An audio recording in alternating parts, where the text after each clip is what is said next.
Été 1944, l'armée allemande bat en retraite sur tous les fronts. À l'est, l'armée rouge va de victoire en victoire et s'approche de Varsovie. Le plan de bataille des Alliés prévoit que l'AK, la résistance polonaise, prête main forte aux Soviétiques pour libérer la ville. Sous leur chevelure blanche, on peut reconnaître aujourd'hui encore ces héros qui ont été les remparts vivants de la liberté, comme Janina, qui fit partie du même bataillon que Bogina. I wieczorem któregoś dnia przychodzi do mnie łączniczka, że mam się stawić. Ja całą konspirację byłam w baszcie. W każdym razie tam nas poinformowano, że o godzinie 5 będzie wybuch powstania, tak zwana ta godzina W i mamy się wszyscy stawić. To była straszliwa radość, muszę Państwu powiedzieć. To była radość, szczególnie młodzieży. Myśmy z chłopakami radowali się, rzucaliśmy się sobie na szyję, tańczyliśmy, wznosiliśmy okrzyki, ale zaraz nas uspokojono i zaraz nam dano określone polecenia. Pamiętam moją dzielnicę, stroiłem w biało-czerwone flagi. Tak, malowaliśmy na każdym zakręcie kotwicę Polski walczącej. Tak. No niestety to trwało strasznie krótko. A ja byłam młodszą sanitariuszką w punkcie sanitarnym na Mickiewicza pod 25. Ten punkt był urządzony w Magli. No i pamiętam jeszcze, jako ta sanitariuszka, do mnie należało na przykład wyciąganie drobnych odłamków. Jako się wyspecjalizowałam z wyciąganiem pensetą tych drobnych odłamków od tych różnych granatników, czy od tam różnych tych pocisków drobnych.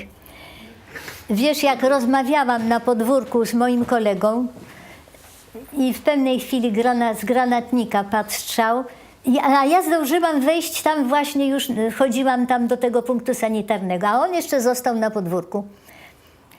I jego rozerwało na kawałki i dla mnie było strasznym przeżyciem, jak ja musiałam, wiesz, z powrotem wrócić i z drugą koleżanką musiałyśmy te kawałki, wiesz, jego kawałki wkładać w to ubranie. A mnie wstrząsały te kawałki, te ręce oddzielne i ta noga tego mojego kolegi. Wiesz, coś oddzielnego, część oddzielona od człowieka. To robi straszne wrażenie, straszne. To pamiętam, że to było dla mnie straszne przeżycie.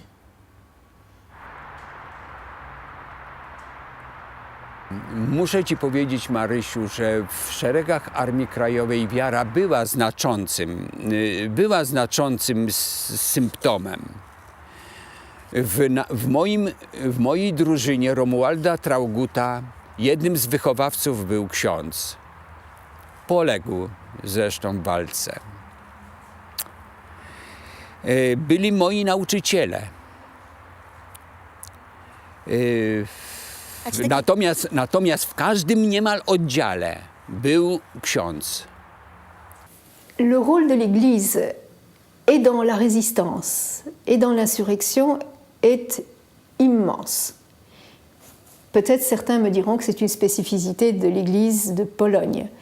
C'était, mais toujours, jamais dans ce quelque chose de tout simplement béni oui-oui.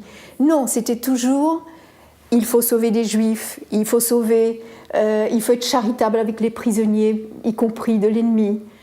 W tych szeregach odbywały się przed bitwą msze święte. Przed bitwą, przed wyruszeniem na ważną akcję. I to dawało takiego... To dawało otuchy, tak, to dawało otuchy. We wszystkich religiach, zresztą nasze religie, przed każdym wyjściem była często spowiedź. Niektórzy na początku powstania, niektóre szczególnie dziewczęta, one odchodziły od spowiedzi przed bitwą, jak szły na ten. Ale później, kiedy w tej walce wielokrotnie zobaczyły śmierć ludzką i konieczność, i że to życie jest takie krótkie, takie dramatyczne, przychodziły do księdza i prosiły o spowiedź, o rozgrzeszenie i szły do walki. To było na porządku dziennym. ale walczyły kobiety i mężczyźni, a kobiety, na przykład jak było takie wielkie natarcie na dworzec gdański, to przecież dziewczyny walczyły razem z chłopakami, przede wszystkim znosiły rannych, to wszędzie się przeczogały, masy zginęły, przecież moich koleżanek bardzo dużo zginęło z nimi razem. Najdzielniejsze ze wszystkich żołnierzy powstania, to nie jest żaden ukłon, były dziewczęta. Słuchaj, w ogóle Polki, my mamy w naszej historii 8 powstań narodowych. I te 8 powstań narodowych stoją na kobiecie. Car Mikołaj powiedział tak: gdybym ja mógł uporać się z Polkami, to z Polakami dawno bym już skończył. To prawda.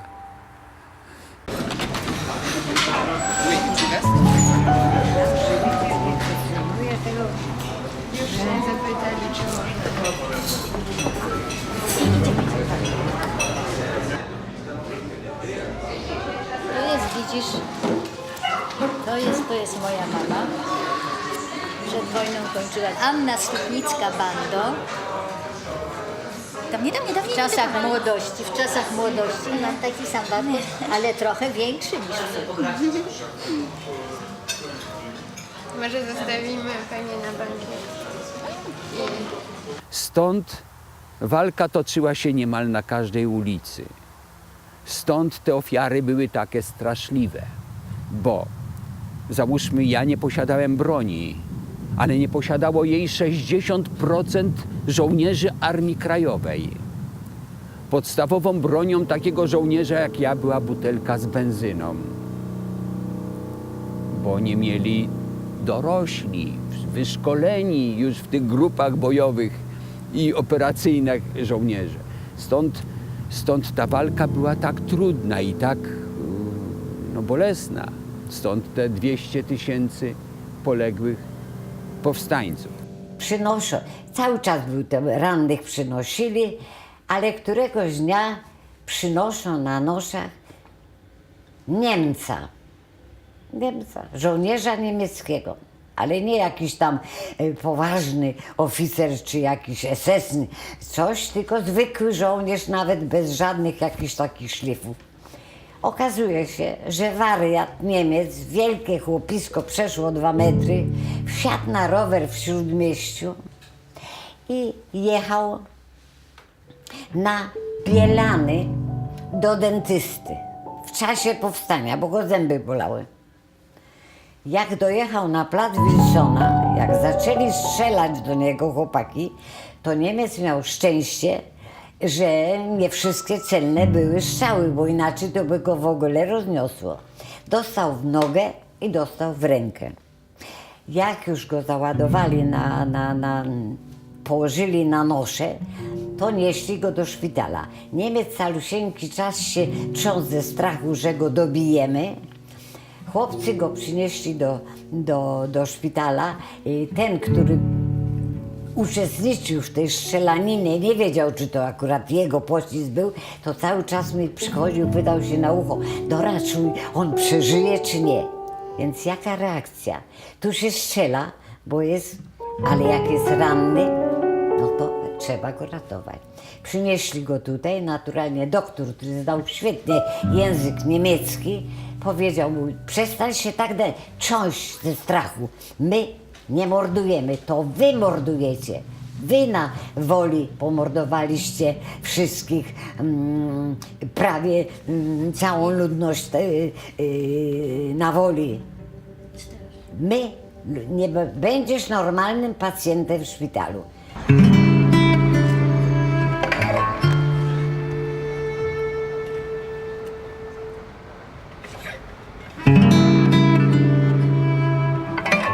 L'insurrection, bien sûr, c'était un acte héroïque. On voit vraiment la détermination et la force, aussi l'impact de cette bataille, pas seulement en soulèvement, mais dans bataille, comme on peut aussi entendre et lire dans les rapports des généraux allemands, comme Mellenthin, qui dit l'insurrection pour nous, ça s'est présenté très très mal.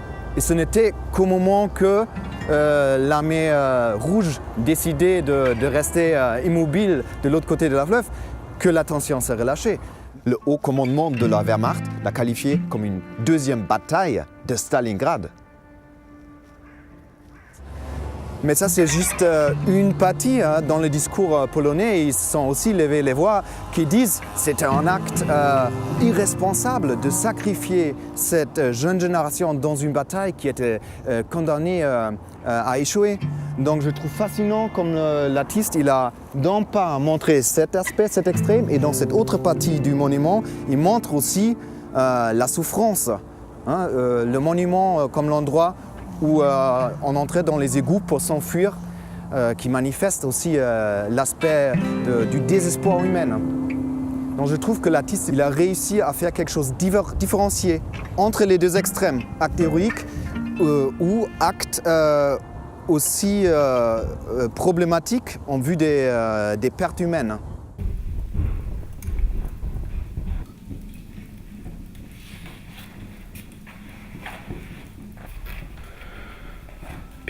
Après minuit dans la nuit du 26 au 27 septembre, marchant en file indienne dans un silence complet, nous arrivâmes à l'entrée de l'égout de la rue Puławska.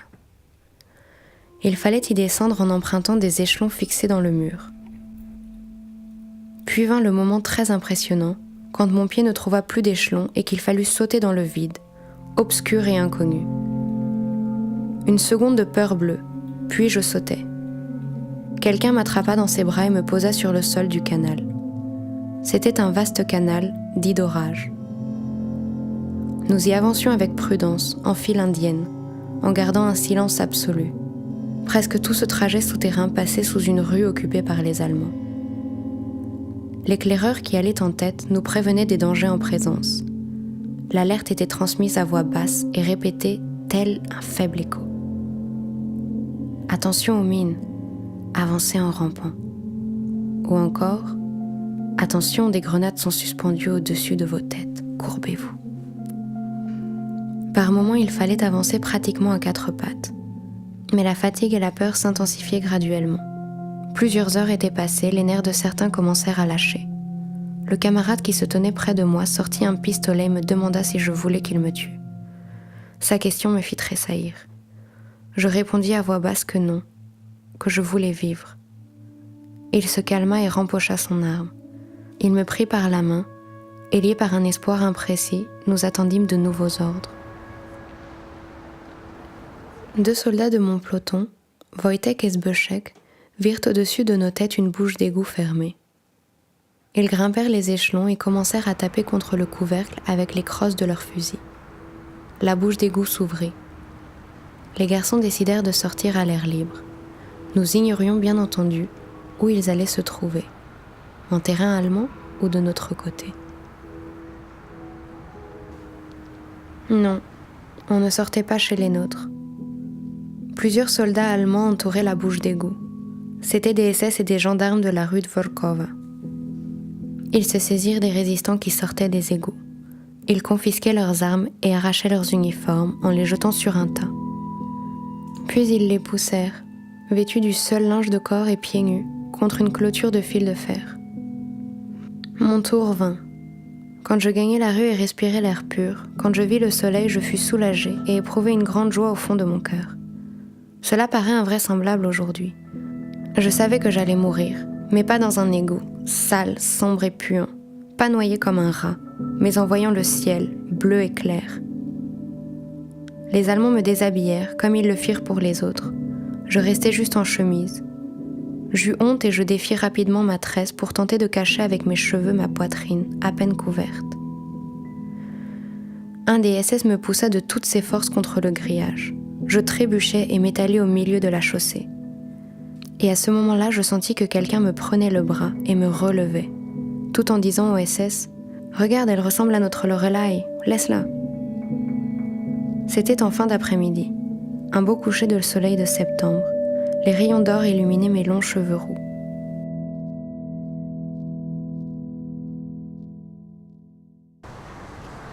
Alors, les SS bloquèrent la bouche d'égout. Ils tirèrent une rafale de mitrailleuses depuis un balcon de premier étage sur les soldats de l'AK, désarmés et à moitié nus. L'Allemand, à qui je dois la vie, et que j'appelle toujours mon Allemand dans mes souvenirs, passa à côté de nous et chuchota. « N'ayez pas peur, ils ne vous fusilleront pas. » J'ai du mal à décrire ce qui suivit. Un SS s'approcha des corps étendus et tirait à chacun une balle de pistolet dans l'occiput. Il acheva 2 camarades de ma compagnie, dont les doigts s'étaient accrochés au grillage, les empêchant de tomber, en faisant éclater leur crâne. J'étais comme morte. Je ne ressentais rien, ni peur ni regret. Juste un grand vide, tout simplement.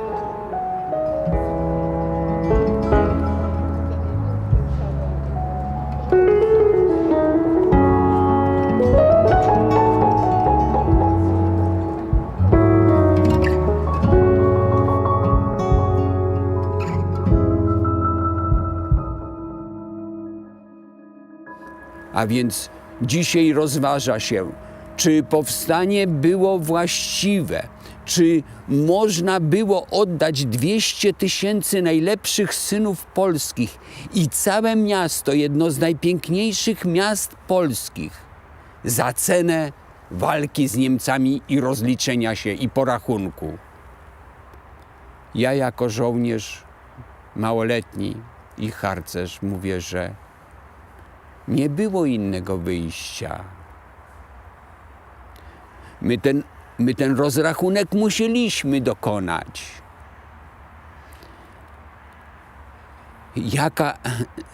W powstaniu samym zginęło 200 000, ale w czasie II wojny w Warszawie zginęło 800 000. Czy wy sobie wyobrażacie, młode dziewczęta kochane, czy nie? 800 000, a więc na 3 warszawiaków 2 odeszło. No to można sobie teraz wyobrazić, w jakim terrorze żył ten naród i czy on miał prawo do takiego rozrachunku. Miał, to był nakaz sumienia, nakaz godności narodowej. Tam, gdzie leżą moi koledzy, żołnierze Armii Krajowej, jak się tam skąd kiedykolwiek przychodzi, no ja przychodzę często, bo tam mam rodzinne groby, to się tym naszym kolegom i mówi się cześć, czuwaj po harcersku, aby tą pamięć się przekazuje. Ja zawsze jak idę ze swoją córką, studentką uniwersytetu, czy z synem, który w przyszłym roku już zdobędzie dyplom lekarza, no to pokazuję mu, pamiętaj, że jak będziesz dbał o ojca grób, żebyś dbał o te tutaj groby. En Pologne, la culture de la mémoire prend une couleur particulière avec ses nombreux mémoriaux et gestes quotidiens envers les passés. Allumer une bougie, s'incliner sur une tombe, déposer des fleurs. Il y a plusieurs types de mémoires. D'un côté, les mémoires individuelles et personnelles, de l'autre, les mémoires collectives et sociales. Toutes deux sont nécessaires à la construction de la propre identité. Quand je travaille sur la mémoire, je le fais pour mieux vivre mon présent, pour être ici avec richesse et optimisme envers l'avenir. Je dois comprendre et accepter mon passé.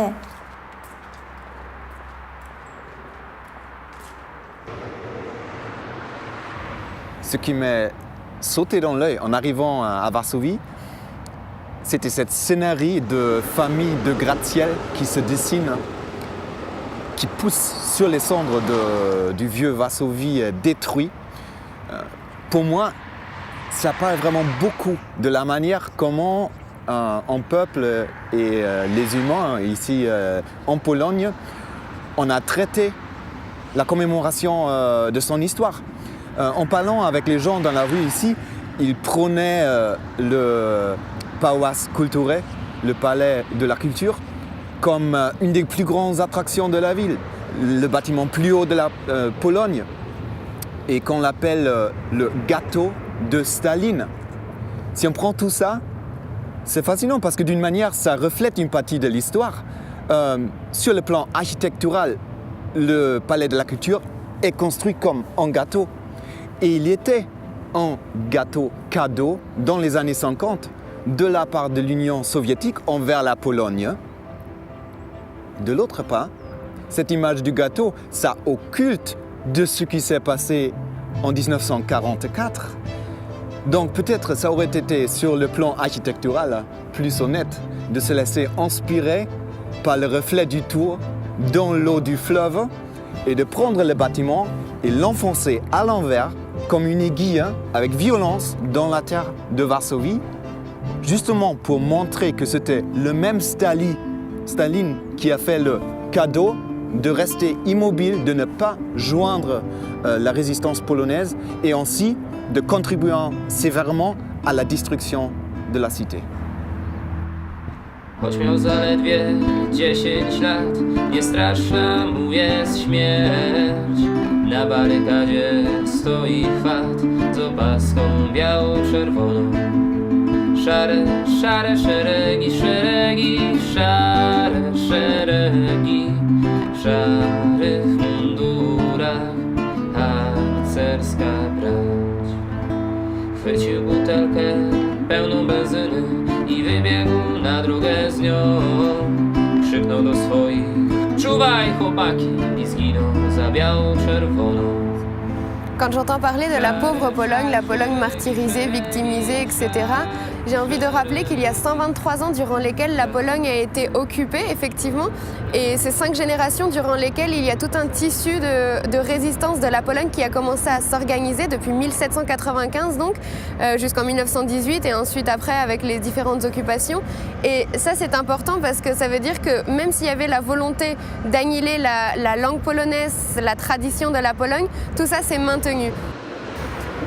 Quand on pense à la résistance, on comprend bien qu'il y a une valeur très forte du patriotisme qui a été développée dans le sentiment de la nation. Et d'ailleurs, le rôle de l'Église aussi, c'est quelque chose qui est en relation puisque l'Église a joué un rôle important dans ce tissu.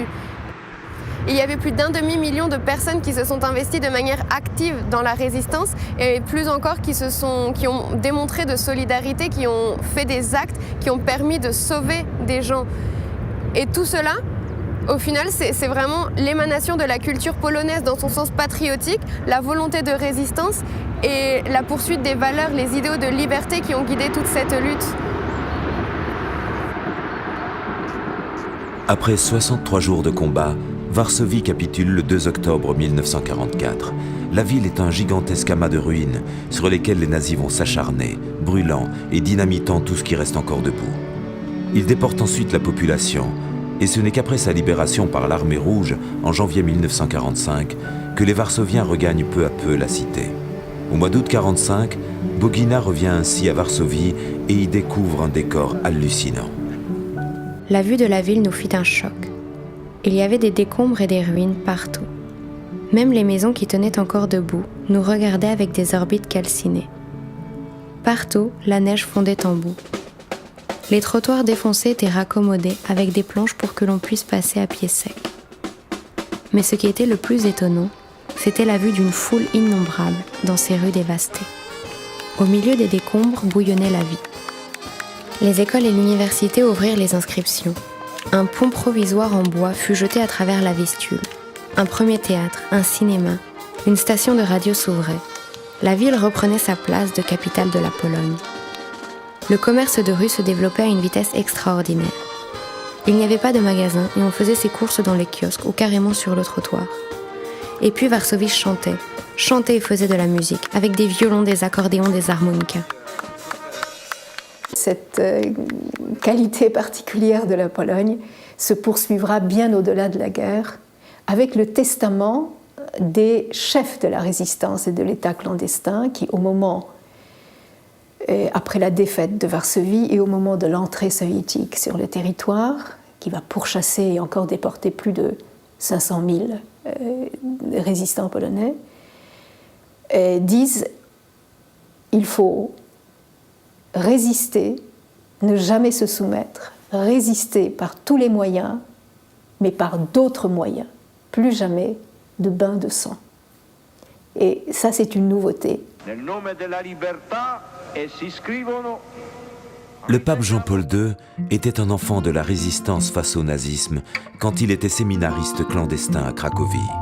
Cet état d'esprit, il le poursuivra lors de ses voyages pastoraux en Pologne communiste. Jean-Paul II était resté un résistant. Résistant cette fois-ci aux côtés de Solidarność pour la chute de ce communisme qui soviétisait la Pologne, mais d'une autre manière. D'une autre manière, et ce qu'il privilégiait, je dirais presque que c'était la victoire par la conversion. Et je m'avancerai jusqu'à dire qu'il a réussi.